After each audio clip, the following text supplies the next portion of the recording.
Ayan, good morning po sa inyong lahat mga boss. So magandang araw po sa inyong lahat. Sana na sa mabuti po kayong kalagayan. So ayan, syempre lalakad na naman tayo, panibagong araw po na naman. So may pupuntahan po tayong project, yung susunod natin project dito sa Kambiling. Tapos tingnan na rin natin yung mga ibang project natin, i-update natin mga boss. Okay, syempre huwag niyo mong magkalimutan na mag-subscribe sa mga bago parang dito sa ating channel. Maklagunilya nga po pala mga boss. So ayan, huwag kalimutan mag-subscribe, i-like, share at mag-comment na rin kayo dito sa ating video. Okay, so tara, let's go!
Daan muna tayo kila Badinoli mga boss. Tingnan natin yung project nating kitchen cabinet doon mga boss.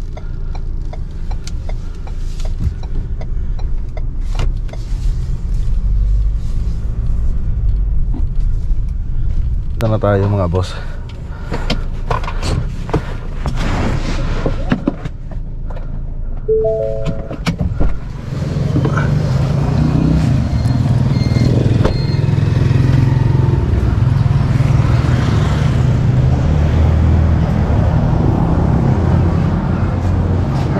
Dadaan.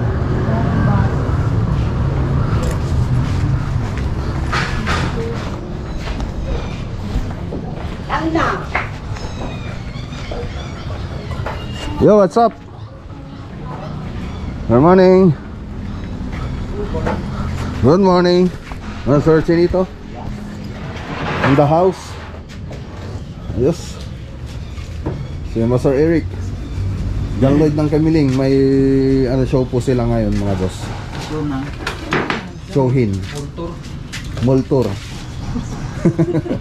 Yung download ng Kamiling namin mga boss, may Moltor sila. Kaya wala po siya rito. Download Toto Disigan. Ha? Toto Disigan.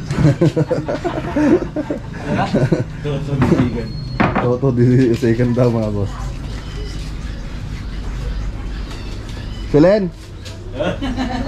Selen! Selen! May narinig ka? Wala yata, no? Bads!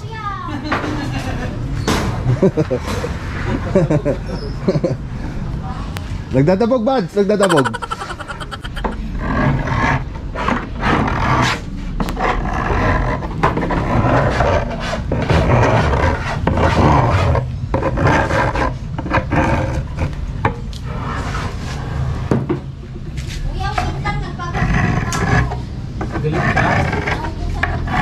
Hindi ka naman galit? Hindi. Okay. Hindi ka na sasabihin.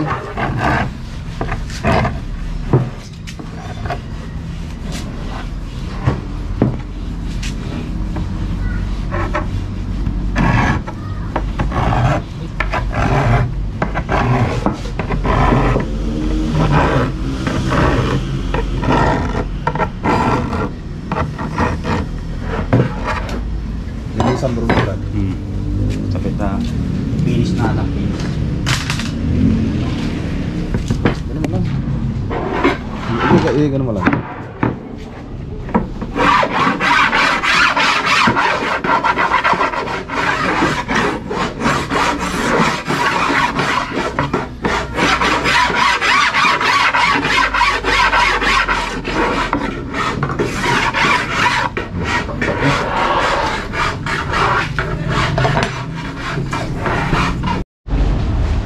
Dan! Yo!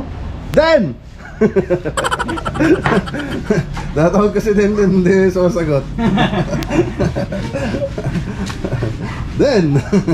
Limit lang ni Dindin niya. Ay, akala ko si Den eh. Kasi nahawa ko doon sa pagtawag ni parang Reggie kay Den eh. Di sila, Dan!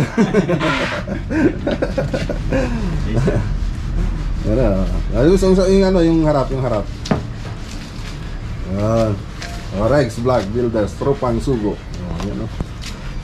Kamu na si Den ah. Si paring Den. Kamu na. Tubig tayo.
Iwan muna natin sila dito. So balik na lang tayo mamaya. Lakad muna tayo, punta tayo sa Camiling Tarlac, yung susunod nating project na boss. Okay, let's go.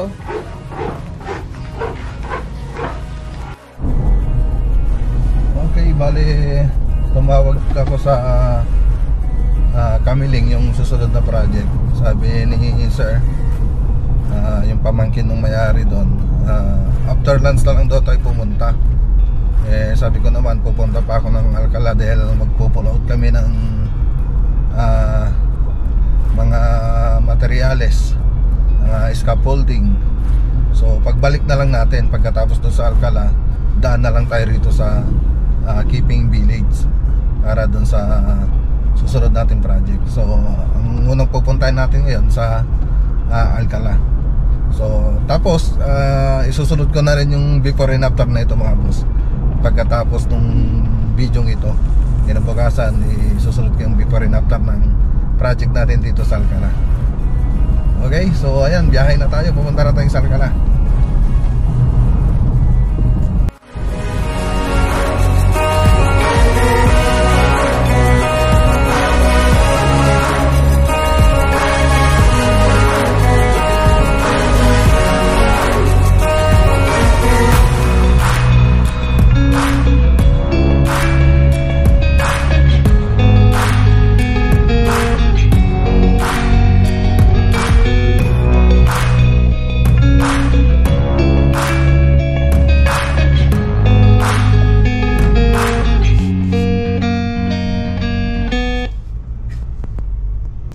Okay, dito na tayo mga boss.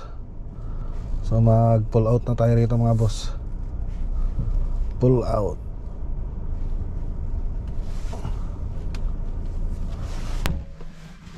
Okay, tara. Yo, what's up? What's up, ketchup?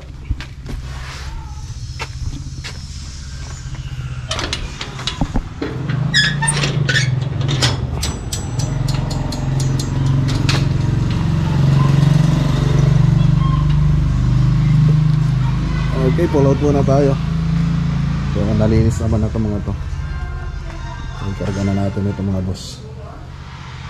So yung loob nito, hindi ko muna ipapakita para may pakita tayo dun sa before and after.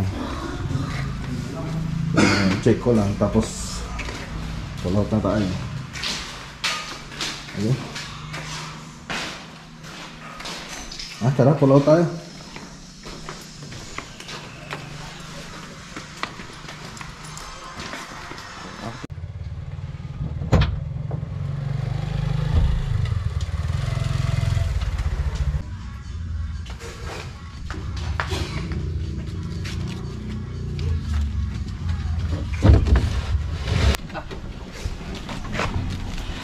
Ito lang kayo dati. Sakto-sakto kayo mata, no?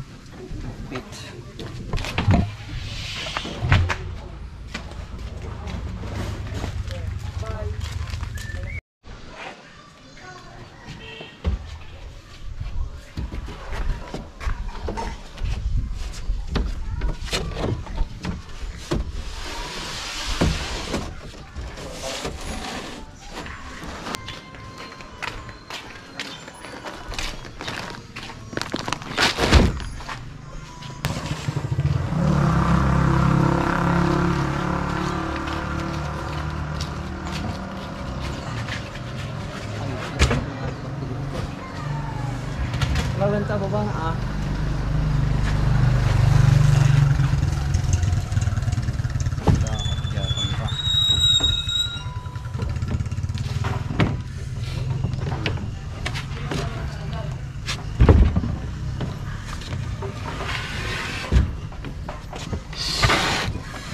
Guys, galon ay tangke. Ikot yan.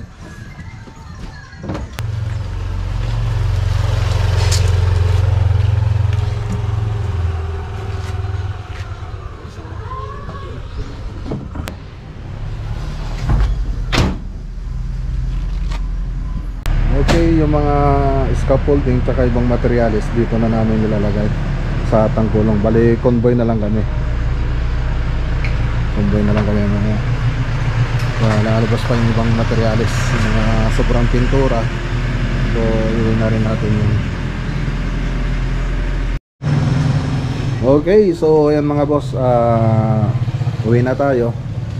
So, convoy na lang kami na Ambo. Ambo, doon ka na lang sa isang sasakyan, no? Dalawa na lang kayo dito, no? So ayan mga boss, uwi na tayo. At punta pa tayo sa Keeping Village.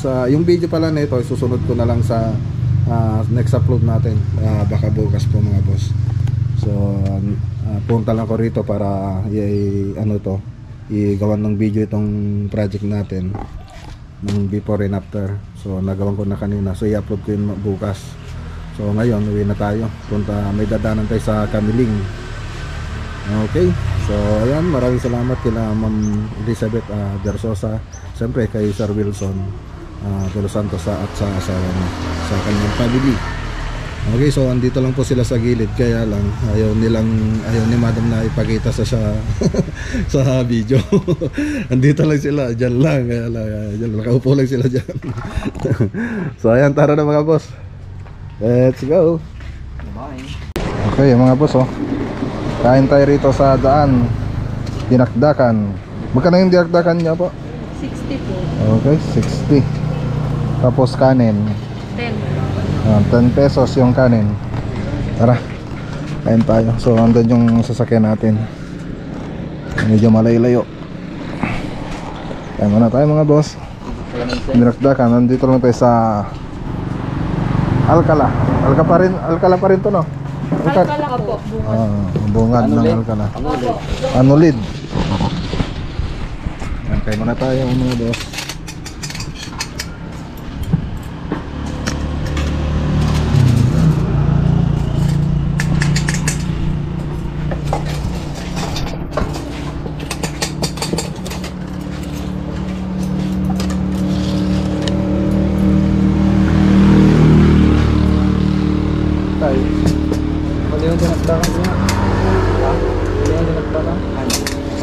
Kinulkagan na ito. Kinulkagan.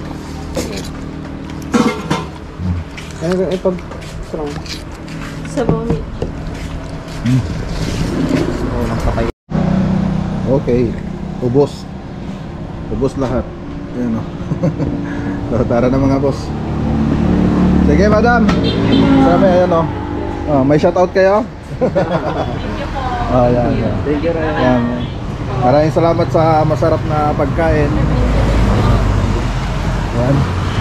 Let's go. So dito lang ito sa ano, Glenridge Canteen. Yan.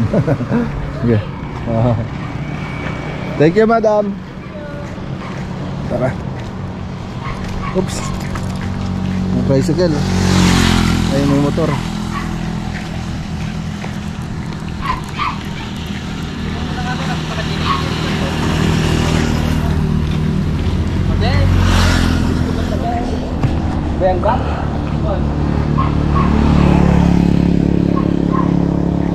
Okay, so ayan, papunta na sana tayo dito sa next project natin sa Keeping Village sa Kamiling. So akala ko kasi magsisimula na kami rito. Kaya lang tumawag yung pamangkin ng may-ari na pag-iisipan daw uli yung decision nila. So hindi muna daw kami magtatrabaho rito. So anong last na nag-usap kami, okay na. So sinabi ko na rin doon sa vlog na ito na yung susunod nating project. Ngayon pag-iisipan ulit doon ng may bahay yung kung magpapagawa siya o hindi. So andito na tayo sa sa Keeping Village sana. Ayan, nakikita nyo. Nasa Keeping Village na tayo dito sa Kamiling. I-deliver na sana namin yung mga scaffolding kasi ang alam namin dito na kami magtatrabaho bukas. Ngayon ang masama rito mga boss, mapipilitan na yung mga tao ko, walang gagawin, wala silang tatrabahuin kasi ang alam namin dito kami pupunta na planchado na. Actually last week ko pa to pinuntahan itong project na to. So nagpapila sa amin, yung pala hindi naman pala sila sigurado. So yan, pati yung kasama natin sa trabaho ay mababakante dahil sa balitang sinabi nila mga boss. So ayan, ang pangit lang dito kasi mga boss, yung mga kausap mo dapat yung mismong may-ari na sana. So dami kasing medyo mandaming pinagdadaanan, parang relay ba mga boss, relay. Okay sana kung i-relay nila kung yun talaga yung decision nila. Kaya lang last week pa kami nag-uusap nito, itong kausap natin dito sa Kamiling. Kaya lang pabago-bago yung decision nila. Hindi ko mo alam kung magpapagawa ba sila o hindi. Ngayon ang mahirap dito, hindi tayo nakapag-ready na magtatrabaho rito sa na wala tayong mapagtatrabahuan. So yung mga magtatrabaho rito sa Kamiling, wala lang pupuntahan. Ngayon i-ready ko uli yung kung tatawagan namin ngayon kung ano yung susunod na project. So yun na lang ang isusunod natin. Siyempre hindi naman agad-agad maumpisan natin yung kaagad mga boss kasi hindi natin maumpisan kaagad dahil siyempre kakausapin ko pa yung may-ari ng bahay, tapos paplansyahin ko pa, tapos kung may design sila o kaya design ako na pag-usapan, gagawin ko pa. Kung magpapa 3D model pa sila, gagawin ko pa yung mga boss. So ayan, medyo matatagalan yung mga kasama natin na walang trabaho. So yan ang mangyayari dito mga boss. So hindi naasahan. Yun ang pinaka-ayaw ko na talaga na mangyari, na gusto ko sana naka-ready na lahat bago matapos yung trabaho. So ito, akala ko ready na, ngayon wala na naman. So sa mga nga pala mga boss, kung maaari, kung magpapapila kayo, kung tatawagin nyo mismo ako sa bahay ninyo, sabihin nyo na po kaagad kung makakapag-desisyon kayo. Dapat agad-agad na mga boss kasi sayang araw natin mga boss, kasi mga tao ko kailangan din ng pang araw-araw na trabaho. So yung kasing ginagawa ko bago matapos yung project, pinaplansya ko na kagad yung susunod na project para may malilipatan sila. So ngayon kung schedule kayo sa amin, magpapalista, siguraduhin nyo kung kaya nyo, kung magpapagawa kayo. Kung magpapagawa kayo, magpalista po kayo. Pag-isipan nyo pong mabuti, kasi wala naman ang problema sa amin kung magpapagawa kayo sa amin o hindi. Wala pong problema sa amin yun, hindi namin kayo pipilitin. So kayo pa rin yung masusunod. Ang gusto ko lang mangyari, kung magpa-schedule po kayo, dapat kung magpapa-schedule kayo, magpapagawa kayo. Ganun po dapat. Hindi yung pag nandyan na yung ano, tapos wala na sa oras, doon kayo magbaback out. Diba? Kawawa naman yung ibang naghihintay. Siyempre para ma-update namin naman yung ibang naghihintay kung hindi kayo magpapagawa. Diba? So ayan, medyo ano lang ako ngayon, medyo masama yung loob ko dahil dun sa nangyari. Siyempre kung sa akin lang, wala akong problema kahit di ako magtrabaho, kasi may ipon naman ako kahit papano. Masama yung loob ko kasi mga kasama ko sa trabaho, yung mga tao ko, wala silang mapagtatrabahuan.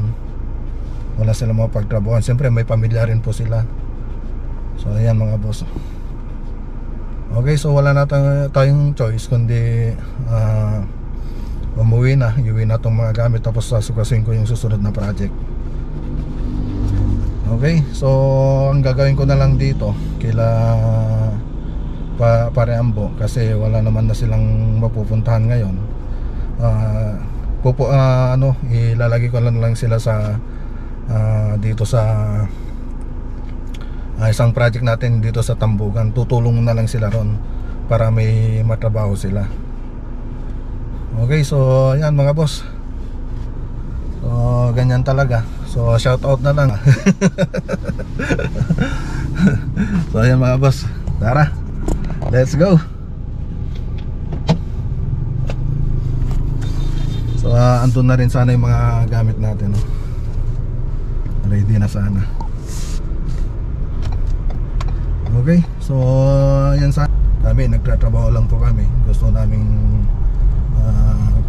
siyempre andun na yung kumita tayo. Siyempre ang trabaho naman namin para kumita. Siyempre mga kasama natin kailan din kumita. Hindi naman tayo mabubuhay kung wala tayong trabaho, wala tayong pagkakakitaan. So ang may susigurado lang namin pag kaming gumawa sa bahay ninyo, siguradong maganda at walang problema. Yun lang. Yun lang mga boss. So uwi na tayo. Okay, dito na tayo mga boss. Dito na tayo.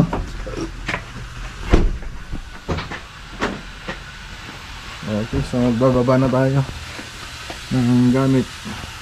Napunta ko na si Mrs. para tingnan niyo yung mga susunod na project. Han? Han? Ha? Ay, wala pa. Wala siya na?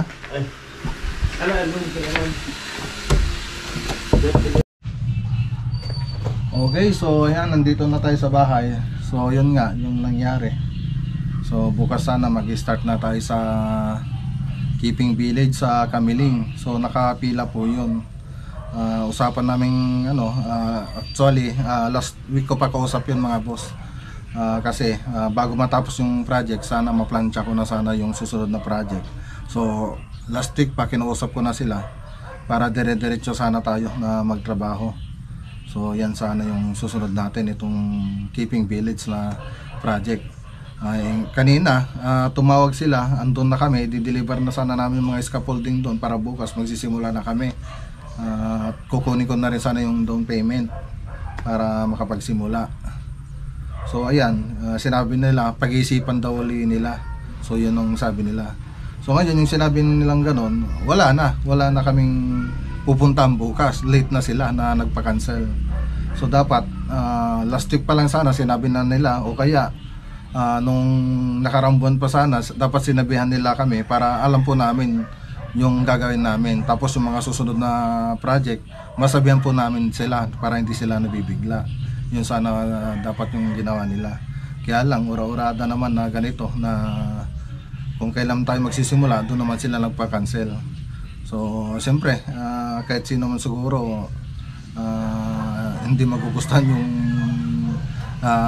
yung ginawa nila. Kasi marami akong tao na may trabaho, kailangan din nilang kumita. Siyempre may mga pamilya rin sila. Siyempre iniisip ko rin sila, ayoko silang mabakante. Yun ang iniisip ko, lagi kong iniisip. So okay lang naman sa akin kung magpagawa sila sa iba o hindi sila kung ayaw nila magpagawa sa akin, okay lang naman sa akin. na huwag silang magpagawa. Basta sabihin lang po sa amin, wala pong problema yon, hindi po kami namimilit kung sino yung gusto magpagawa sa amin. Basta yung sino lang gusto magpagawa sa amin, yun lang po yung gagawin namin. So dito nga sa Santa Ignacia, sa mismong bayan ko, marami na akong marami akong napalampas na project na tinatawag nila ako na hindi ko mapuntahan dahil sa pila na yun, marami pong nakapila na. Dati kasi, nung hindi pa ako nag-vlog, marami na pong kumukuha sa akin dito sa amin. Santa Ignacia, may Antok, Kamaling, marami na pong kumukuha sa amin dati dito. Hindi pa ako nag-vlog. So ayun, napabayaan ko na sila dahil sa meron na akong ipinipilang mga project. So yan po yung ang isang dahilan kaya sinusunod ko yung mga pila. Okay? So yan, sana hindi po sa susunod na yung mga magpapapila diyan. Kung magpapapila kayo, sigurado niyo pong magpapagawa kayo. Okay, kung nagpapila po kayo, before na kayo okay, kung kinontak namin kayo ulit, sabihan niyo na kami kagad na hindi kayo pwedeng magpagawa sa amin dahil may reason kayo, kung ano mang dahilan nyo, okay lang po sa amin. Ipa-cancel nyo na para sa susunod, yung susunod na pila, yun ang susunod natin project, para wala po tayong masasayang na araw at saka oras. Yan, kasi marami na rin po kasi nakapila rito. Gusto ko na matapos sila kasi halos lahat ng ginagawin namin ngayon, 1 year na po sila naghihintay. So naaawa na rin ako sa kanila. Imbes na matapos na nila yung bahay nila, naghihintay pa sila sa amin. So yan, gusto ko rin sanang matapos lahat yan. So ayun lang, kung magpapapila kayo sa amin, siguraduhin niyo, tapos i-update nyo kami. Kung gusto nyo, kung hindi na kayo makapaghintay, i-update nyo lang kami, okay lang po naman sa amin yun. Okay, hindi yung bigla-biglaan na lang na kung kailan tayo nag-usap, okay na lahat, tapos bigla kayong bibitaw. Paano naman yung mga ibang may pamilya? Siyempre isipin nyo rin po sana yun. Meron po tayong ibang sa akin okay lang kasi alam nyo naman kahit paano may ipon po ako. Paano yung mga trabahante ko, yung mga tao ko, yung mga tropa ko, siyempre may pamilya rin po sila. Hindi naman sila gaya sa akin na kahit paano nagkakaroon ng ipon. Sila po kasi arawan sila sa akin. So ayun mga boss, so kahit ano pa man, so ayan, para ma-idea lang po kayo, lalo na sa mga manonood dyan, sa mga nagpapila sa akin at sa gusto pang magpapila sa mga project. Okay, so maraming salamat nga pala kay Ma'am Elizabeth Bersosa sa paghihintay ng 1 taon bago namin nagawa yung bahay nila. Sana nagustuhan nyo po yung project namin sa bahay ninyo. So marami pa silang ipapagawa doon sa bahay nila, so babalikan na lang natin yun pag okay na. Okay, so yan, shout out muna tayo mga boss. So shout out muna kay Roel Pascua, yan, siyempre kay paring Wanjin TV, Shai San Andres, siyempre kay Ma'am Elizabeth Bersosa. Yan, shout out din kay Joker Official Vlog 2.0, kay Lalaine Magbu, yan. Shout out kay Japoy Bonte at Hil Kalimag, yan, shout out. Kay Kapitan Mark, mga boss vlog, yan, so subscribe na rin po kayo sa channel niya. Kay Di Alan TV, so ayan, shout out. Kay Randy Bios, ayan, shout out. Shout out din kay Evangeline Salonga, ayan. Shout out din kay Troy Lang Malakas, ayan. Siyempre kay Ate Ruby Bautista, shout out. Kay TC Olpindo, tsaka kay Marwin Construction TV. So ayan po yung mga gusto kong i-shout out na nag-comment sa ating last video. Siyempre kung gusto nyong pa-shout out, kung may magtanong lang po kayo, mag-comment lang po kayo rito sa comment section. Siyempre huwag nyong kalimutan na i-like itong video natin. Okay, so ayan, harap ulit tayo ng susunod na project natin dito, kapalit ng Keeping Village. Okay, so ayan, ingat po tayo lagi. At syempre, kita-kita tayo bukas. Maraming salamat po at God bless.